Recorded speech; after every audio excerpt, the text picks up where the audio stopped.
Good evening. I'm Claremont Featherstone inviting you to Security Focus. Amidst great fanfare, the University of Guyana at its last convocation conferred honorary doctorate degrees upon 4 eminent Guyanese, in an act analogous only to the bestowment of knighthood on Sir Vivian Richards many years ago by the government of Antigua. Many natives in Antigua questioned whether the Antiguan government had the authority to do so at that time. And back in Guyana, many of our countrymen also questioned the wisdom of the University of Guyana attempting to honor eminent citizens with honorary doctorates and questioned the validity of this action.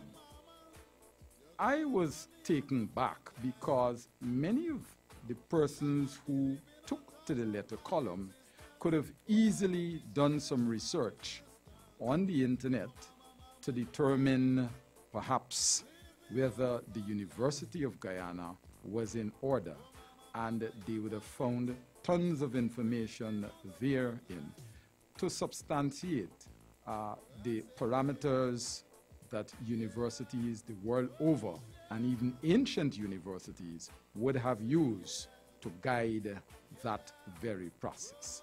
So I want to, for the benefit of those who are still in doubt, provide a synopsis of how universities go about honoring citizens with honorary doctorates. The process has been done, carried out, practiced for over 5,000 years. For starters, the university need not be a doctoral granting university to grant a doctorate. It is a difference. When a university sets out to grant honorary doctorates, there are some things that the university tries to achieve. One, to set those who are being honored to be internal role models of the university, so that the student population can identify across the board with those persons. Next, the university tries to diversify the doctoral portfolio so that they try to honor persons across the spectrum, whether artists, poets, persons who have rendered voluntary services, veterans, etc., etc., a broad spectrum. In so doing, the university also expects, by honoring persons in the society, certain eminent individuals, the university expects, by aligning with them, to honor itself and its own work, and so forth. So there was nothing wrong whatsoever with the University of Guyana setting out to honor a number of eminent Guyanese. And you will recall when Antigua conferred the knighthood upon Sir Vivian Richards, the majority of persons who questioned it had to do with persons living in the Caribbean. Most of the citizens of developed countries did not question it. And as we know, Sir Vivian Richards has received his due deferential esteem the world over ever since.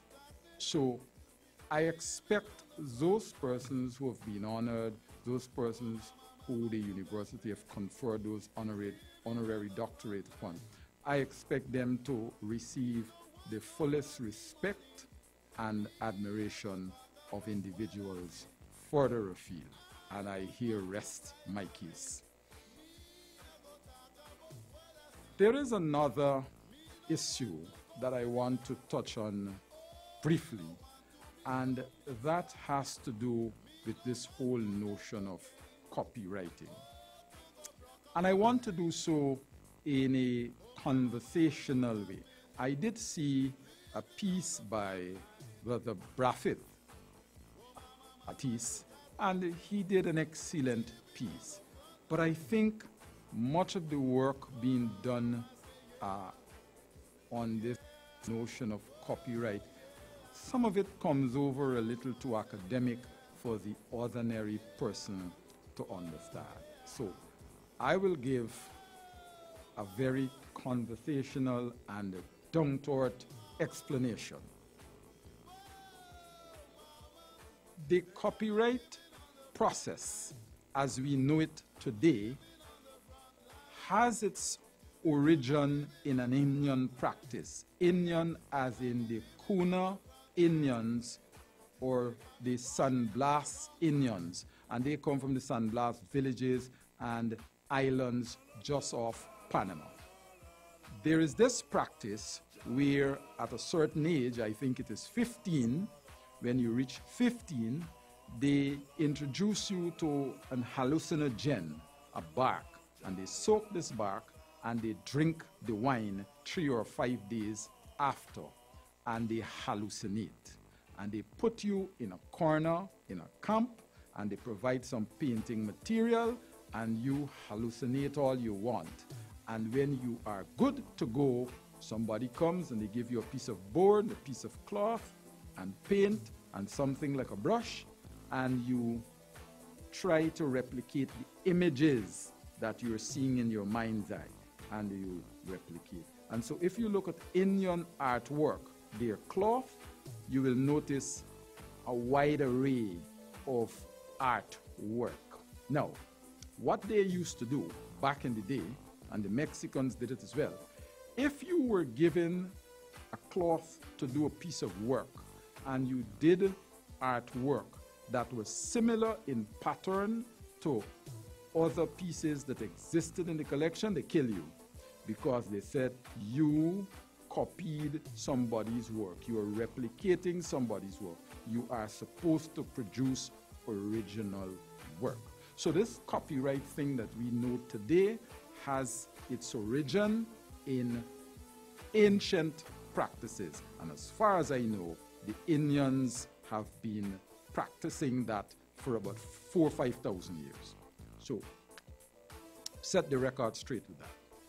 Now, if you went on Main Street, for example, you will see some artists out there carving away their lives, and they might take 3, 4, 5, 6 months to produce one piece. So here is where the copyright comes in.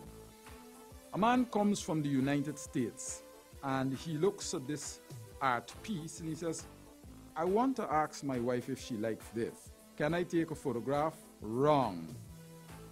Clicks! And he takes a photograph. And he goes back to Australia, he goes back to the United States, and they set up machines. And these machines replicate this artwork by the millions. So you go into some stores in the United States and you will see beds and cupboards and household furnishing with all of these immaculate art, but they are machines turning it out. And no doubt, many of those art, the concept was stolen from people far and wide. So this whole thing about copyright protects the ordinary man on the pave in Regent Street, on Main Street, and the other places that you find the artists working from time to time. The leathercraft specialist, he would design a sandals, female sandals or female slippers, and he puts it out there. He takes out some photographs, and he put them out there. And somebody comes from a first world country and they look at his work and they photograph them. And they go back to the first world where copywriting exists and they registers it as their original work. And now he passes it on to Victoria's Secret or some other secret, and they make them by the millions. And again, the little craftsman in Guyana is not able to come out of the blocks. It is that simple. Take Trinidad, for example. The Trinidadians have been playing pan forever until the Australians came, and the Australians incorporated documents to show that steel pan is an Australian invention. They have the copyright for steel pan, whether you want to believe it or not. The Australians own the copywriting to steel pan. It goes a little further than that. There are many musicians of old. We have in our own country the late Habib Khan and many of the others who were part and parcel of those local comedies that were made here and in the Caribbean. The most well-known being If Wishes Were Horses. Those men had nothing whatsoever to do with the copywriting of those movies and benefited very little. There are other artists internationally. Many of them have done work for 10, 20, 30 years and died penniless because they did not understand this whole notion about copywriting, and there was nobody to guide them or protect them. So I want the average Guyanese to understand that copywriting is not a disease. It is something that is going to protect us all. There is a popular case here. If you recall seeing some garbage receptacles around Main Street and Georgetown, something made with expanded metal, a square box with another piece inside. And when you throw things into it, it used to pass right through and fall back out, especially small pieces. I'll explain to you why that is so. That was a design created by a gentleman by the name of Andy Moore, an industrialist in Guyana. And when he submitted it to the Cricket World Cup Committee and the others, it had to do something with Cricket World Cup beautification. And when he submitted it, persons felt that others in other areas could make it cheaper, and they copied, literally copied the design. But he is an industrialist who was trained overseas, and he was a few steps ahead of them. So when they copied it, what they actually did was copy 2/3 of a design, because that was what he gave to them as a prototype. So they used it as he presented it, and essentially it did not serve the purpose. But I'm trying to explain here what happens to a people who have to live day in, day out without copyright protection to protect them and their patents, to protect the patents that they would have brought into being, protect the designs, recipes. We have heard oft times of old black women in the United States who started a recipe to fry chicken and to fry fish and a recipe for soup, and somebody came, took it over, and opened a franchise with 5,000 branches. We have read about that all the time. So we have to embrace copywriting because it will protect us at every corner of this country. Recently, there was a consultant who came from, I think, the UK, and she was working with the Amerindian people. And she said to the Amerindians on the missions, do not put lace on your genuine Amerindian dolls. Do not put lace. Do not use any embellishment that does not originate in your community. And then she said, because when we are ready to copyright your dolls, they must have no crossover piece on them. And I remembered that. When we come back, we shall speak some more about copywriting and a few other things of import. Please stay tuned. Security Focus is brought to you by Regium International, Northwest Investment Inc., IntelliGuard Specialist Security Services, and the Institute of Security and Public Safety. Welcome back. So, we've spoken a little about the virtues of copywriting.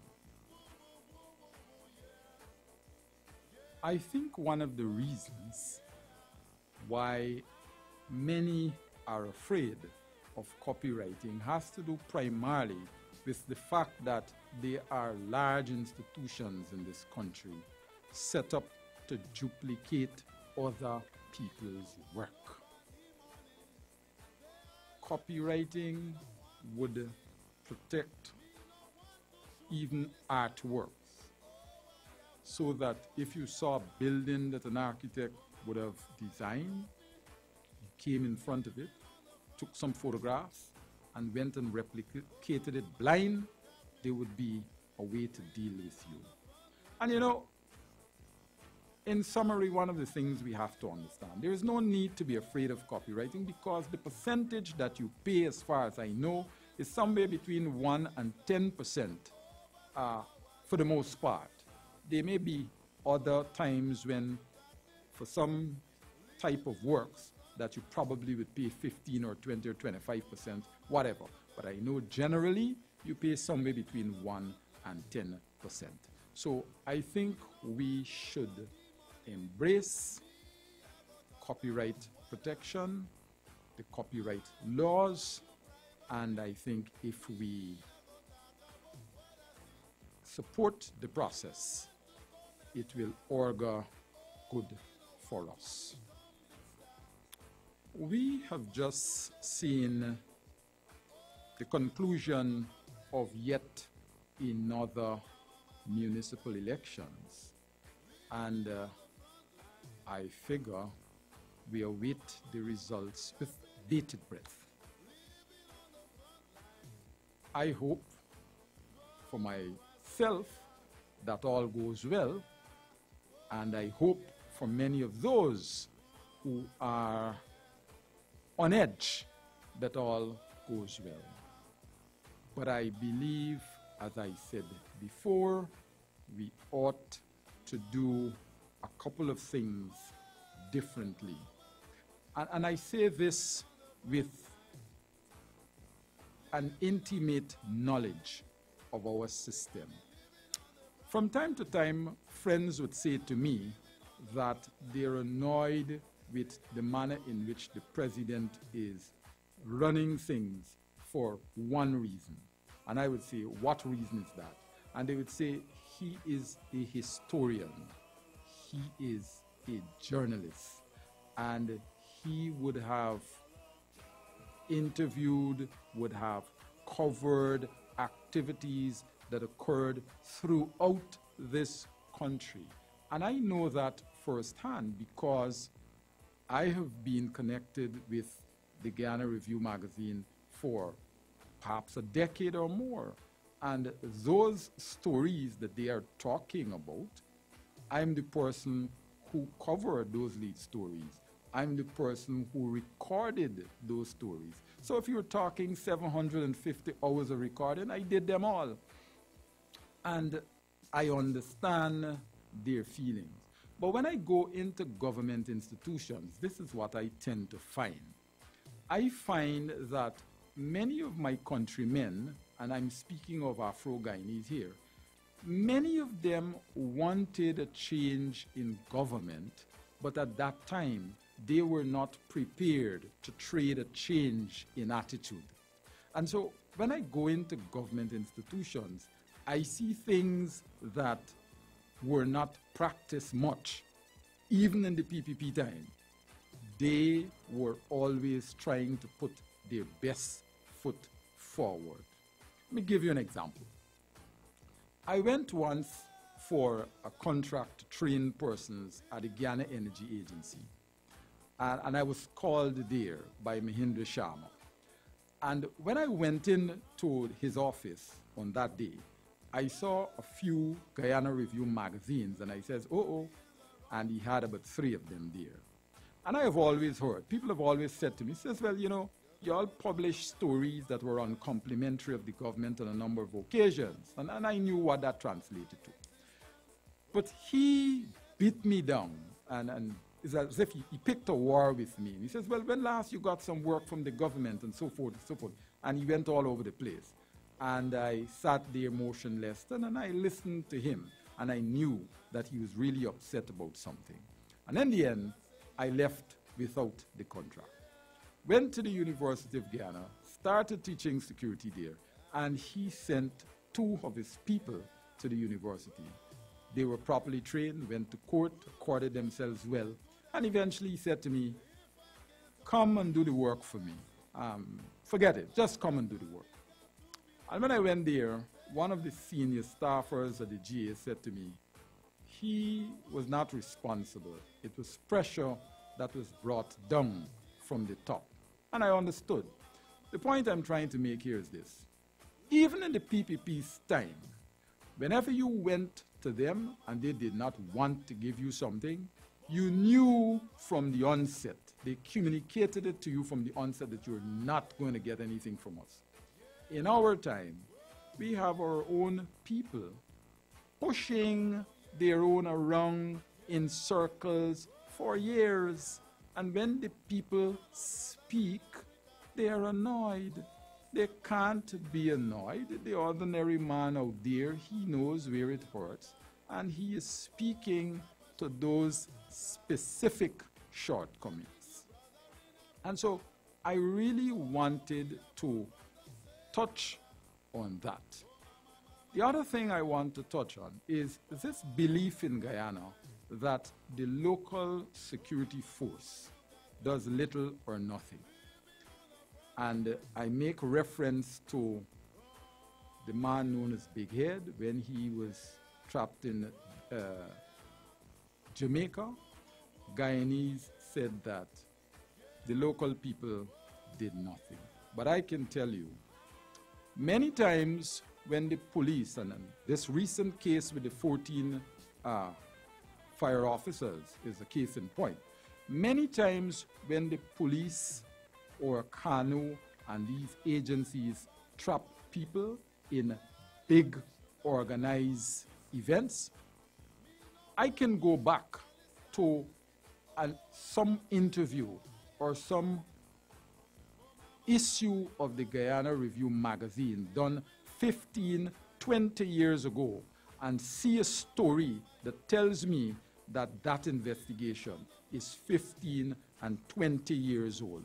For example, when the gentlemen were caught with the cocaine in the lumber somewhere, Versailles or wherever it is, over the river, that story started about 15, 18 years ago. Since back then, the authorities were investigating several families, but apparently they were not able to bring them to book.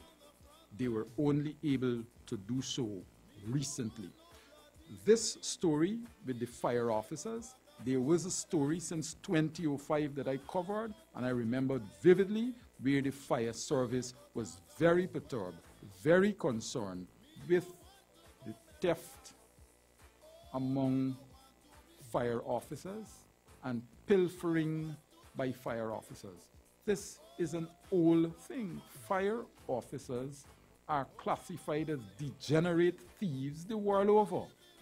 Every fire department the world over has a number of protocols and checks and balances to control the behavior of firemen.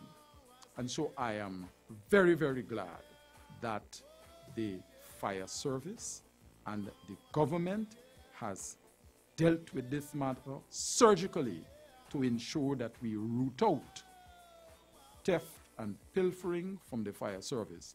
And I trust that we will be able to do likewise over time in other agencies. As always, I'm happy to be afforded this opportunity to speak with you. I'm Claremont Featherstone, wishing you an enjoyable rest of the evening. Thanks for watching.